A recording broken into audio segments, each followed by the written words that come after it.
Hey everybody, today's video is going to be about everything that we wanted to know on Starlink and the snow meet. So stick around for the next 7 or 8 minutes and you'll get all the answers to your questions.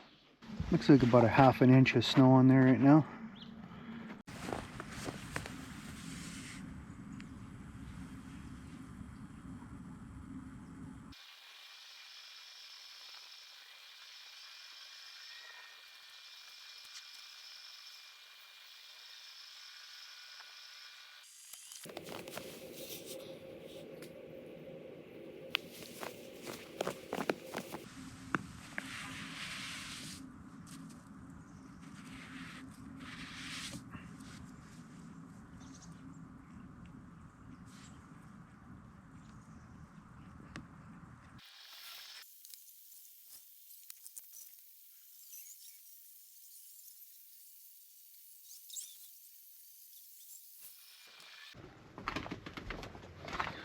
So we got a pretty good dump of snow here last night, and let's just check out the dish here and see how it's fared with the snow. You can see we probably got about it's a good 6-8 inches of snow. You can see how the dish is really kind of keeping the snow away.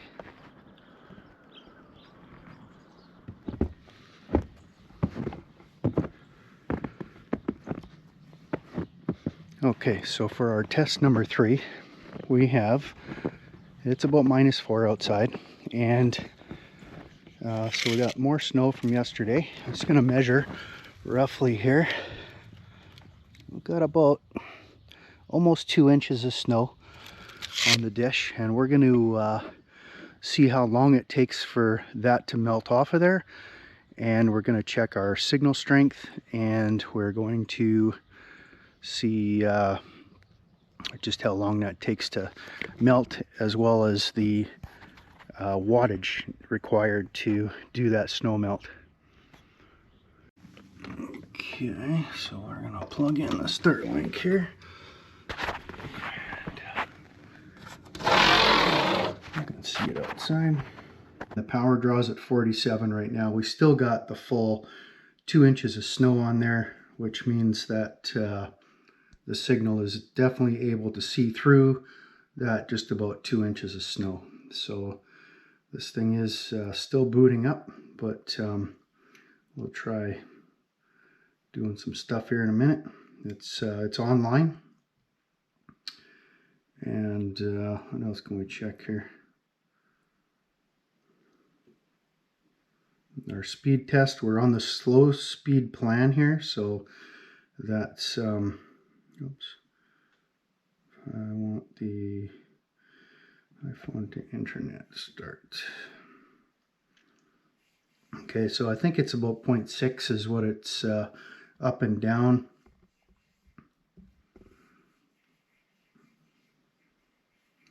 So I don't have the high speed plan, so I can't give you those numbers, but this test is just to see if we can actually connect with a couple inches of snow on the dish, and that's quite apparent that it is. So I'm not seeing any slowdown in my particular setup here.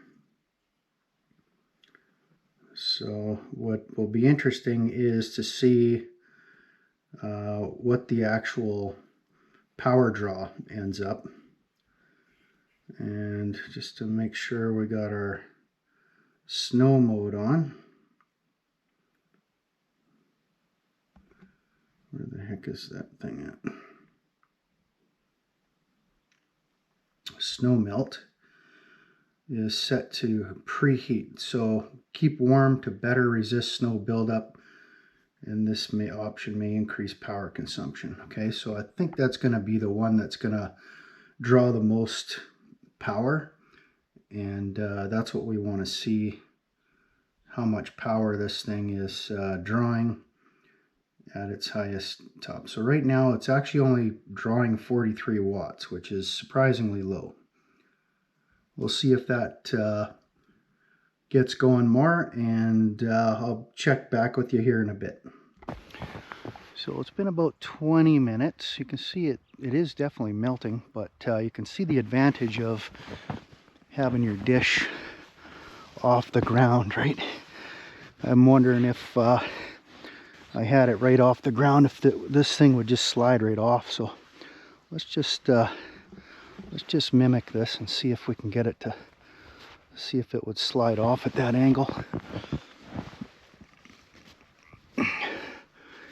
We'll check back and see if that's sliding down. So we're about 15-20 minutes later, and you can see how the snow is actually shrinking down, but you can also see that it's sliding off the panel. So I think that if I had this panel actually elevated, the snow would have already slid off already. So just another it does feel quite warm.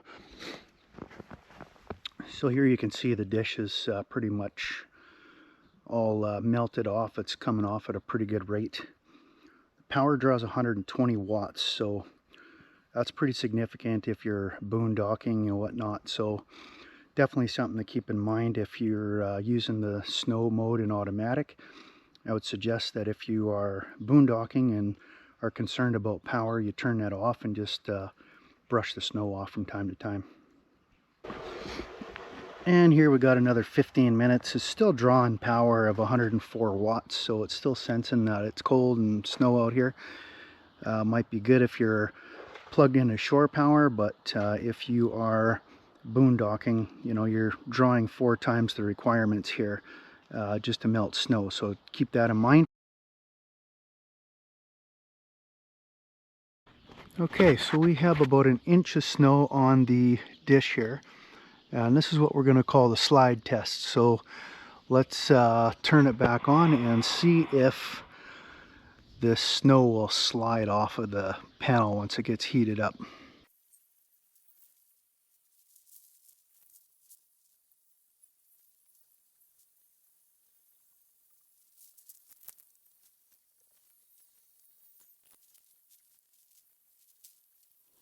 So I hope this video has answered your questions, and if you found something of value there, click the thumbs up.